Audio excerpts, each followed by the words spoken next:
Previously, when a kick from Mikey ended, there would be a 1-second delay before the next kick. He takes a chance to punch Mikey right in the face.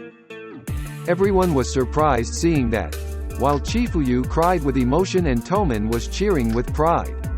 Amidst Toman's cheers, Mikey got up and said, "All this fuss over a single punch?"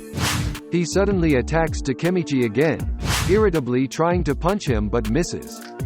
Mikey angrily asks why Takemichi went back in time, and it wastes his efforts to protect everyone in Toman including Hina. Takemichi punched Mikey and said that he knew what he was doing. Then he said, "At the end of the day, the darkness inside you is so deep that you can only ask for help at the moment of death. I knew you were suffering from it, that's why I came back. I came back to save you." Takemichi asked Mikey what made him suffer so much because he was different when Takemichi went back in time 2 years ago. Mikey was not like this. He forces Mikey to tell him what happened to him. Mikey says that he's been trying to figure out what this is for a long time. He never knew what Dark Impulse was. He reveals that he found out about it a few days after the Battle of the Three Deities. Wakasa had told him about it. The Dark Impulse born out of love. Sano Shinichiro is a time leaper. He was trying to save Mikey. He went back in time to save him. Flashback to the original timeline. Shinichiro brought his younger brother, Mikey, to the Black Dragon's final gathering. Takeomi questioned Shinichiro's decision to bring his younger brother. Shinichiro said why not since he was like a father figure to Mikey. Shinichiro laughed and said that learning from his peers was the best thing for Mikey. Takeomi thought that this principle was stupid. What kind of parent would let their kid learn from a gang rider? Waka and Benkei felt the same way. However, that was Shinichiro. Seeing so many people riding made Mikey want to have his bike. But Shinichiro said no way, it was too early for Mikey. In that moment Mikey had a dream he would be better than his big bro. We are now shown the figure of Shinichiro, the leader of the first generation Black Dragon Gang, which was the #1 delinquent in that era. Shinichiro ends the gathering with his speech. The first generation Black Dragon is disbanded. Shinichiro announced with a sad look in his eyes. Although it was difficult, he had made his decision. Hearing the official declaration from Shinichiro made the Black Dragon members unable to hold back their tears. Shinichiro was the best leader they had ever had. He was also a kind and compassionate person. Seeing his members sad, Shinichiro shouted with enthusiasm, "I don't like this gloomy situation we're in, so let me say one last thing. I am very proud to have spent all my teenhood with you guys. So all of you take pride in fighting alongside Black Dragon. No matter how hard times can be, always remember this moment. Live with your head held high." Shinichiro's last message gave the Black Dragon members a boost of morale. They were still crying, but they were determined to keep their heads held high. Takeomi, Benkei, and Wakasa were all feeling the same way. Later in the day, Shinichiro visits his father's grave and vows to take care of Mikey and Emma. On his way home he goes through the toy store and buys toys for his siblings. Mikey gets a toy plastic model of a Concorde supersonic airplane and Emma gets a teddy bear. 1 month later, while at work Shinichiro got a call from his grandpa. He was told that Mikey was in critical condition, and hearing this Shinichiro rushed to the hospital. When he arrived at the hospital Shinichiro was surprised to see Mikey in the emergency room. He asked what exactly had happened. Then Baji and Sanzu told him that they took the Concorde from Mikey to play, but Mikey took it back because he didn't want to lend it to them. As Mikey was running away to the second floor he tripped on the stairs and fell. The doctor reveals that Mikey is in a vegetative state. His hypothalamus and brainstem are functioning well but his cerebrum is not functioning at all, which means Mikey is still alive but has lost his awareness. At home, Shinichiro was wondering if there was a cure for Mikey's condition, so he vented his frustration by destroying the Concorde. He unhesitatingly destroyed the toy even though he knew it would not make Mikey well. The sun shone brightly in the park, but Mikey couldn't enjoy it.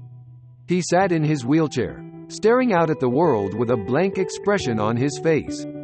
However, time goes by so fast and it's now been 4 years since the accident. Mikey still hasn't come to his senses and he is now a middle school student. Shinichiro keeps doing his best to be a good big bro for Mikey. He always stands by Mikey's side and helps him with everything. One day, a car was driving down a quiet street. Inside the car, Shinichiro was talking to someone about Sanzu, who had just been released from prison after a year. Baji, the person Shinichiro was talking to, said that there was no need to worry about Sanzu because he had already slashed all of his friends with his katana like a madman. However, Shinichiro asked Baji not to say that, because Sanzu had attacked them because they had been talking shit about Mikey. Then, we are shown someone who just got out of prison and said goodbye to the officer. He is Sanzu. Soon a figure who still cares about him appears to pick him up. It is Shinichiro and Baji.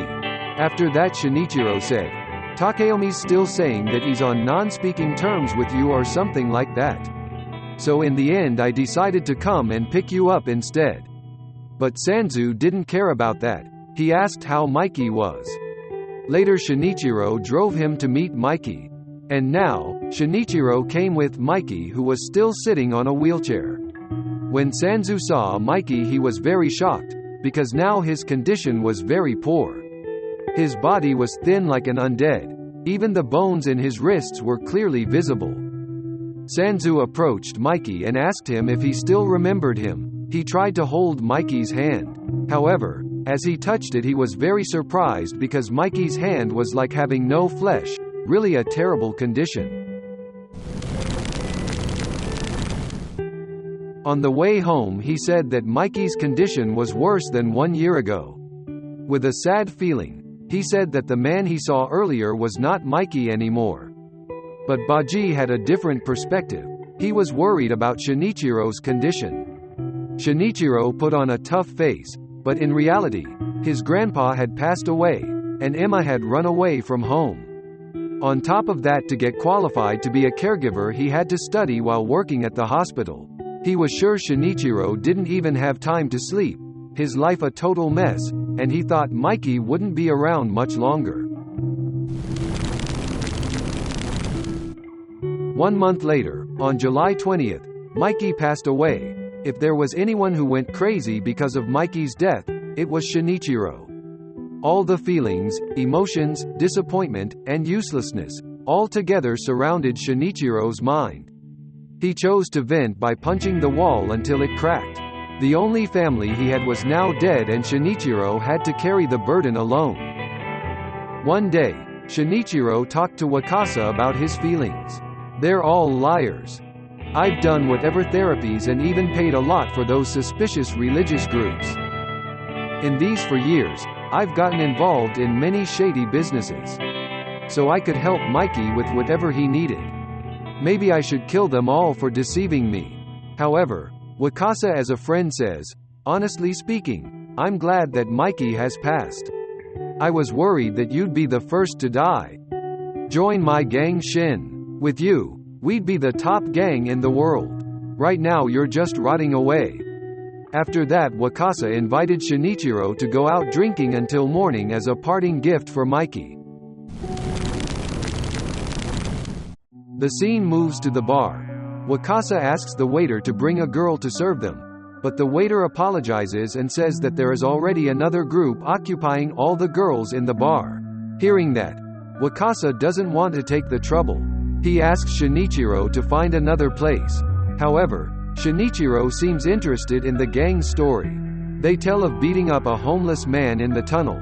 The homeless man claims he can go back in time, but there must be a trigger. The gang just laughed at him, because if he was a time leaper there was no way that person would be homeless. That story caught Shinichiro's attention. He told the gang to tell him more about it. Wakasa tried to calm Shinichiro down, saying that they were just telling drunk stories.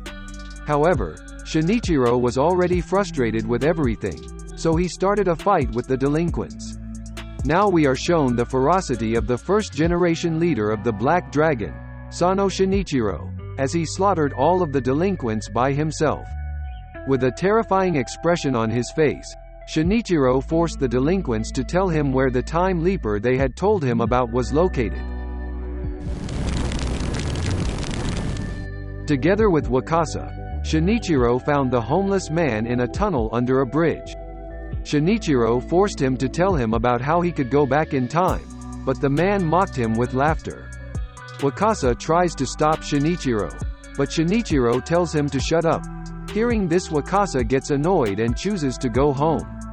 As the homeless man packs up his stuff, Shinichiro insists the homeless man tell him how to go back in time.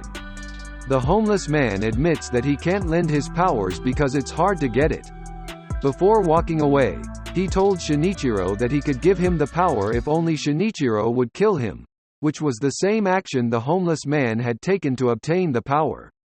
Without hesitation, Shinichiro strikes the homeless man with a PCV pipe right in the head,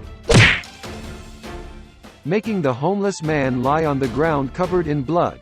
As the homeless man lying on the ground says that he cursed Shinichiro for killing him. Shinichiro, who was upset, told him to shut up and hit him over and over again until he died. After doing that, Shinichiro feels disappointed and frustrated because he still can't go back in time. The next day, on July 30th, it was raining. Sanzu told Baji that he was going to check on Shinichiro because he was a little worried. As he was walking along the riverbank, Sanzu saw Shinichiro standing on a bridge and looking like he was about to jump. Sanzu rushed over to him and tried to stop him. Shinichiro said, "This muddy stream, I will die for sure. Today is the day of Mikey's accident. I want to go back to that day." Without hesitation, he jumped off the bridge. Shinichiro sank into the river, and as he lost consciousness, suddenly, he suddenly saw Mikey running toward him holding his Concord toy. Mikey jumped over the sofa and accidentally kicked his face. However, Shinichiro didn't mind because he was now confused, wondering if he was dreaming. He thought he should have died after jumping into the river, but a calendar behind Takeomi caught his attention. The calendar read the date today, July 30th, 1999. Shinichiro concluded that he had returned to the past on the same day 4 years ago. Mikey apologized to Shinichiro. However, suddenly Shinichiro hugged Mikey and cried. Mikey was surprised by Shinichiro's sudden action and thought it was strange. Then Shinichiro asked if Mikey wanted to learn how to ride bikes. On the road, Shinichiro taught Mikey how to ride a bike, while Takeomi and Baji followed behind them. At that moment, Shinichiro celebrated his successful time leap and promised to fix this life. At 3:30 p.m., Shinichiro recalled how he received news from his grandfather about Mikey's accident. He checked Mikey's condition, and Mikey was fine. It made him feel relieved, and now he was sure that fate had changed. When he got home, Shinichiro rushed to the kitchen to see how Grandpa and Emma were doing. It almost brought Shinichiro to tears to see that nothing had happened. He was so happy that he even offered to help with the housework, but while he was cleaning, he heard something outside. As he went out to see what it was, he saw Mikey with a menacing aura and forced the bloody Sanzu to smile, and that made Shinichiro shocked. Later that night, Shinichiro asked Mikey, wondering what the hell had happened. Mikey tells him that he has no idea, because the moment he regains consciousness he has seen Sanzu's bloody mouth. Then he apologizes to Shinichiro. However, Shinichiro tells him that it's not him he should apologize to, but Sanzu. So Mikey went to apologize to Sanzu, saying that what he did was awful. Then he left in shame. Shinichiro told Sanzu that he didn't have to forgive Mikey. but if he wanted to, they could still be friends. Sanzu smiled as he said, "Of course, because for him Mikey was a friend for life." Sanzu and Shinichiro shake hands. But suddenly Shinichiro finds himself 4 years in the future. He felt scared and hurried to look for Mikey. He was afraid that something bad would happen. But when he went outside, he saw Mikey riding away on his bike. Mikey asked Shinichiro if he could fix it. However, when he saw Mikey, who had grown up, made Shinichiro cry with emotion. He said that he succeeded changing destiny by leaping through time. After Shinichiro fixes Mikey's bike, Sanzu comes up to him and asks, "Have I gone crazy?" In the cafe, Sanzu explains to Shinichiro that he is recalling 2 different memories. The first from Shinichiro's funeral a few days ago, after he committed suicide due to Mikey's death, and the second from the present. Sanzu explains that Shinichiro was supposed to be a nurse until a new memory came to his mind, where Shinichiro was a bike mechanic. He also mentions Mikey's formation of the Tokyo Revengers gang, though it's vague given that Mikey once died and triggered Shinichiro's suicide. However, Shinichiro assured Sanzu that he hadn't gone crazy, and he admitted this happened because he had time left to save Mikey. Then Shinichiro explained it in more detail before they left. When they left, he told Sanzu to keep this a secret. And Sanzu said that he would, because no one would believe this story. As Shinichiro was on his way home, he thought that he didn't need this power anymore. But just then he heard someone yelling that the hero had arrived, and it was Takemichi. He faced a group of middle schoolers who were ganging up on a girl. Takemichi attacks them but ends up beaten. However, then comes another hero, Shinichiro, who tells them to stop. The middle schoolers swarm Shinichiro and try to bully him. But a single bluff makes them all scared and run away. He asked Takemichi if he was okay, but Takemichi didn't care about that and asked Shinichiro how he could become like him, like a real hero. For a moment Shinichiro remembered what he had done to gain that power in the past.